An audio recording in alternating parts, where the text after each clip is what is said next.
Lepa, en res prisrčen, lep dober dan, Koroška, vsi, ki ste tukaj izbrani, vsi, ki ne morete noter, ker vas je preveč ta šotor. Danes bo en dan napolnjen z pozitivno energijo. Sicer pa vam želim povedati nekaj, kar do zdaj na preteklih srečanjih niti nisem imela priložnosti spregovoriti, ampak vi pa ste zdaj v tej situaciji, ko se je ravno včeraj končal obisk te skupine, o kateri je že Dominik nekaj govoril, in ker sem bila del nje, vam lahko iz prve roke povem nekaj iz ozadja delovanja te skupine, tega obiska, in tega ne boste, verjemite, slišali na nobeni nacionalni ali komercialni televiziji, zato dovolite mi to priložnost, da to izkoristim.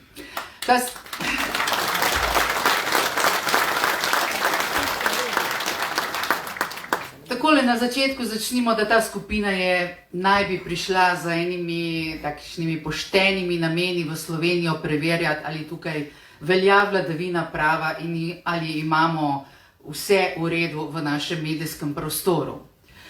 Kako se je začelo? Kakšne 2 meseca nazaj so začeli zbirati, koga naj bi tukaj obiskali, in ko smo prvič v roke dobili seznam, koga naj bi obiskali, in smo imeli priložnost dati kakšne pripombe na to, sem se jaz zgrozila, kajti na listi sogovornikov so bili sami javno znani, prepoznani obrazi, ki dnevno nastopajo s takim najbolj težko municijo proti vladi.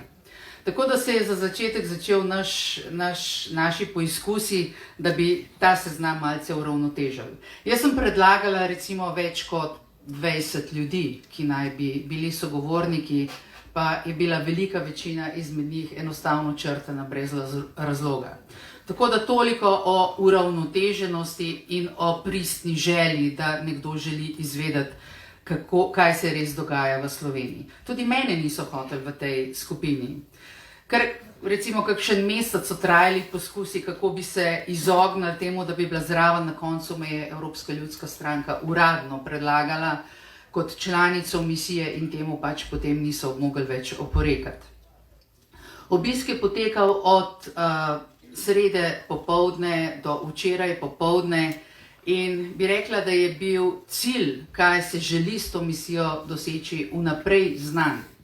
Vendar kljub temu, pogovori, ki so potekali, ves trud, ki je potekal v ozadju, pa je pripeljal do tega, da je bila včeraj na grozo vseh, 15 prisotnih kamer na novinarski konferenci, so bile izrečene besede strani Sofie Denvelt, ki je vodila to skupino: Slovenija pravzaprav nima nobenih težav. V Sloveniji institucije delujejo dobro. In v Sloveniji demokracija ni ogrožena in seveda tudi vlada ni tista, ki bi ogrožala demokracijo. Ima pa Slovenija nekaj težav, tako kot imajo vse države v Evropski uniji težave, posebej zdaj v času COVID krize. Seveda so nam učitali tudi tožilce, so nam učitali STA, ampak komentarji mojih kolegov, nekaterih so bili pa: čakajte malo, a to je res nekaj takega, zaradi česar smo mi sploh morali priti sem.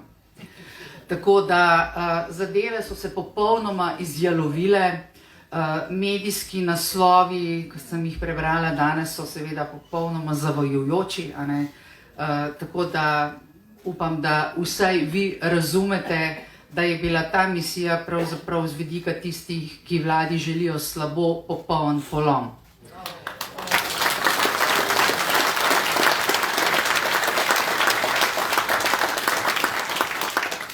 Zelo veliko zanimivih sogovornikov smo imeli, tudi recimo med drugim dr. Možino, ki je pravzaprav pustil odprtih ust vse moje kolege, pa še nekatere druge, da jih ne omenjam, ampak k temu polomu so pa recimo zelo veliko pripomogli tudi poslanci oziroma poslanke Levice v Državnem zboru.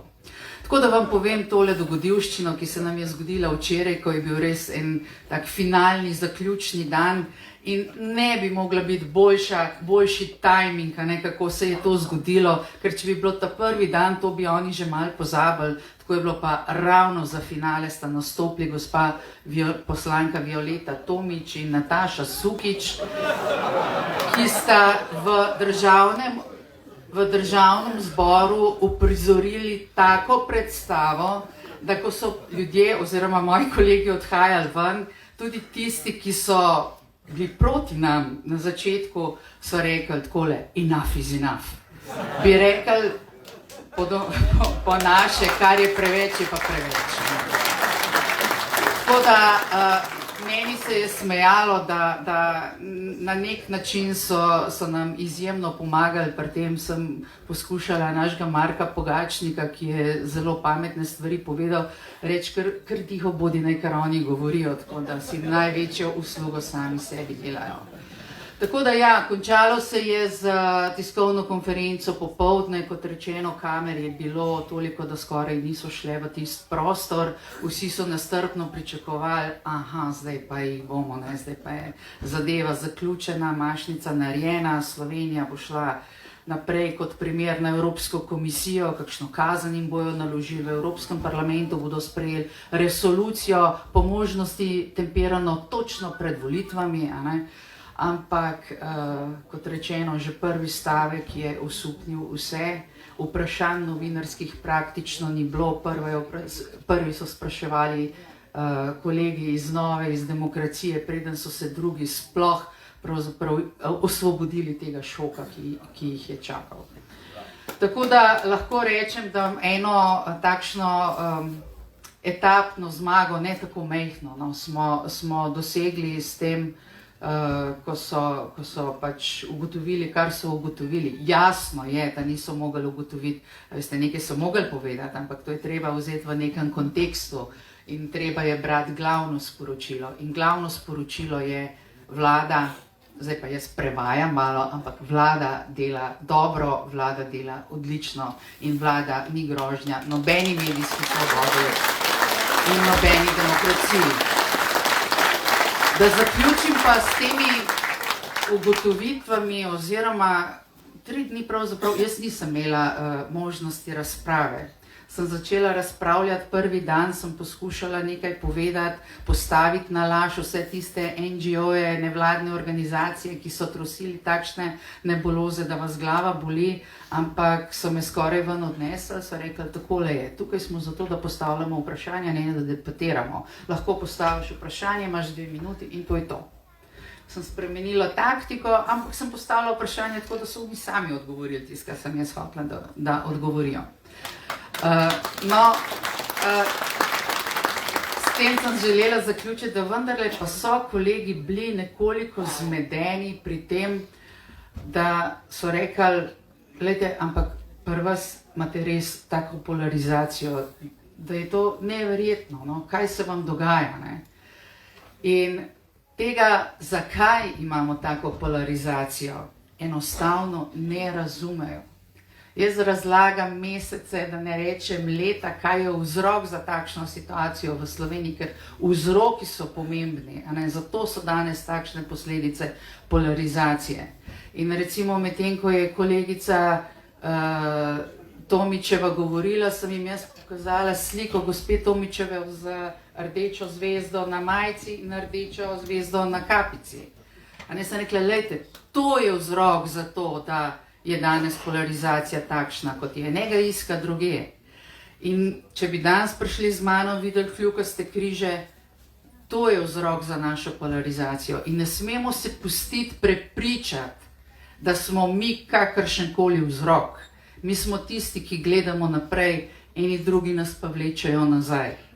Tako da, poglejte, pomembno je, da poleg tega, da vsi župani, nisem bila na nobenem srečanju, ki ne bi nastopili župani, pa bi rekli, vlada dela odlično. Ne morem se srečati sploh z ljudmi, ki tudi če niso ravno največji naši pristaši, ne rečejo, pa pravzaprav se vlada res dela kar dobro.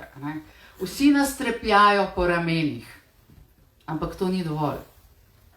Ti vsi pa vi, pa vsi vaši prijatelji, pa vsi vaši sorodniki, pa tudi tisti, ki jih danes še ne poznate, pa jih boste spoznali, pa jim boste povedali, morajo iti na volitve in na volitvah morajo obkrožiti, ta vlada dela dobro in želimo, da ta vlada dela dobro tudi naprej, da se bo ta Slovenija morda enkrat pa vendarle normalizirala in postala svobodna in zadihala s polnimi pljuči. Hvala lepa.